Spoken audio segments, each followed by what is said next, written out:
Hello everybody. Today I am telling you all about the books that I read in January. So I was actually pretty happy with my reading in January. I feel like I probably could have even read more, but in saying that, I am really happy with how many books I read, what I read overall. Mostly it was a good stack, but this first book that I read, it was my first book of the year as well. And I was just so disappointed because I was so excited for it. So that first book is Vox by Christina Dalcher. It is not good at all. It's like, I gave it, I think like 1.5 stars, and I feel that's being a little bit generous. I listened to this on audio. Wasn't a fan of the audio, but I don't think that's what ruined the experience for me, if I'm being honest. I just think it was poorly written. So this book was really hyped up a few years ago. It was compared to The Handmaid's Tale, and it's basically a feminist dystopia novel. So in this world, women literally have to wear shock collars, and they're not allowed to utter more than 100 words a day, otherwise they get shocked. On the surface, it seems like it could be an interesting premise with interesting discussion and everything, but it was just executed really poorly. I really thought I wrote down the page numbers that I thought were particularly cringe, but I must have deleted them or something because I can't find them. I'm just gonna let you know that a lot of it made me laugh out loud just because it sounded so bad. Not only was the writing really poor, but like I said before, I think it was just poorly executed. The whole idea of this book is, you know, meant to be about women getting their voice back, and there's like some overthrowing of the government or talk of. The main character, Jean, she hates women. Like she really does hate women, and her brand of feminism is very, very, very specific and very white, and it just grated on me a little bit. It made me really annoyed. I'm gonna spoil this book because I don't think you should read it. There are so many better feminist books out there than this one. So the end of this book ends really, really quickly. It's all a little bit rushed anyway, but basically they attempt to overthrow like the lab they're working in and like the government. The main character and the crew that she's with ends up getting in trouble, and by the end of it they end up getting saved by a man anyway. I mean, that's all fine, but it just kind of seemed a little bit off the mark. A lot of the points in this book were just really like too on the nose. Like, oh, I hate my husband. Oh, I hate this fucking stupid man.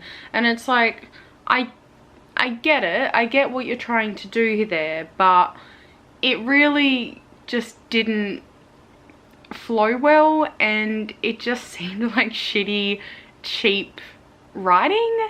And I don't know, I really did not enjoy this. Like I keep saying, I know what it was trying to do, but there are so many other feminist texts out there, like dystopian or non-fiction or otherwise, that are just better than this. This is probably the worst one I've read, and I was really disappointed because I was really excited for it. Maybe it's just me. I know I've read, I think, 2 other books in the past that are about limiting language and limiting speech, and I hated those as well. So maybe it's just the concept that I don't like overall, but also it was just really bad, and I don't recommend. So that is one dystopia I fucking hated. The next dystopia I really enjoyed. That is The Memory Police by Yoko Ogawa. This is a translated dystopian novel, translated from Japanese, and this was really interesting. So I think I gave this one 3.5 or 4 out of 5 stars. This takes place on an unnamed island that just has things slowly start to disappear. For example, at the very beginning of the novel, people just wake up one morning, forget that birds exist, and they just see all of these birds just flying away from the island. Anything that has anything to do with birds has to, like photos or anything like that, has to be destroyed. And slowly over time there are just more and more objects and items that disappear from people's memories. Now in this book there are some people who apparently end up remembering these things, and some people decide to hide them. So our main character, she is a writer, and she ends up discovering that her editor is one of these people, and so she hides him and tries to help him out. This book is pretty grim. It has a very interesting ending, which I didn't mind, but I can see some people not really liking or taking issue with. It's not like Vox. It is slow paced, but it's still enough to keep you intrigued and keep your attention, and it's still really interesting. And yeah, I really enjoyed it. I thought it was disturbing, I thought it was thought-provoking, and I just enjoyed it overall. The next book I ended up reading was Vampire Academy by Rochelle Mead.